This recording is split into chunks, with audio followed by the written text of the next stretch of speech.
So I get this guy in my class named Joe. And Joe's a smart guy, and Joe is always keeping me on my feet. And Joe wrote an essay for me a few weeks ago. And we were sitting there in my office, and I'm reading it real time and grading it real time, which is kind of a weird thing for Joe. And he has no 403 balancing test analysis. So I write no 403 minus 5. And he's like, what? That evidence would have come in anyway, so 403 wouldn't have kept it out, so I didn't bother wasting your time or mine talking about it. And I said, Joe, I think your conclusion is right.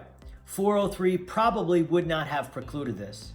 But it's really important that you talk about it, because if you don't talk about it, you forget about it. And I don't want you to forget about 403. So let me take a step back. 403 says that otherwise relevant, admissible evidence could be precluded if its prejudicial effect substantially outweighs its probative value. So if the bad substantially outweighs the good, then it could be precluded.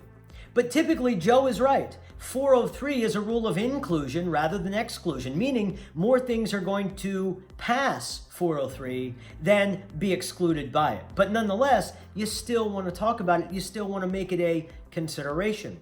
So think about this. 403 is really just that, a balancing test. I don't know about you, but most tests are out of a percentage. So let's use 100%. Let's say that the probative value, the good, is 60%. And the prejudicial effect, the bad, is only 40%. Well, in that scenario, the probative value substantially outweighs the prejudice. That comes in. Let's say that the probative value is 51%. The prejudicial effect is 49%. So it's just a little bit more probative than it is prejudicial. Well, that's absolutely still coming in. Okay, now let's say that the good, the probative, is 50, and the bad, the prejudice, is 50. Same. Is that coming in? Yes. And you're like, why?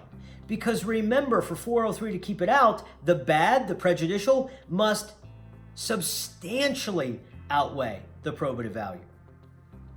Let's go one step further. Okay, now the probative value, the good, is only 49%, and the prejudicial effect is 51%. Now the prejudice outweighs the probative value. And you're thinking, okay, there clearly it's precluded. But remember, it must substantially outweigh. 51-49, that wouldn't be enough. What will we need? We would need the probative value, the good, to be like only 40%. And the prejudice to be like 60%. Now you have the prejudice substantially outweighing the probative value. In that scenario, then 403 would preclude it.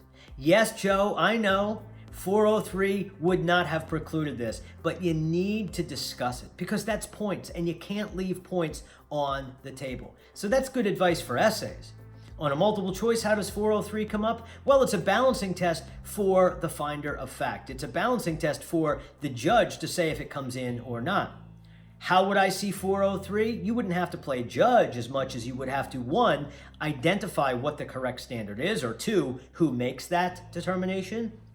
But 3, I have seen questions that say, what is the defendant's best argument that this evidence is inadmissible? He wants to argue that its probative value is substantially outweighed by the prejudicial effect. Then you would have a good argument for a piece of evidence being inadmissible. Whether it wins or not is irrelevant. It says, what's the best argument? That would be a good argument to make, because the 403 balancing test is something that needs to be weighed for each piece of evidence that a proponent wants to offer. So Joe took one for the team, I guess, right? He lost 5 points so that you will gain them. Be watching for the 403 balancing test and know how to use it both on essays and on multiple choice.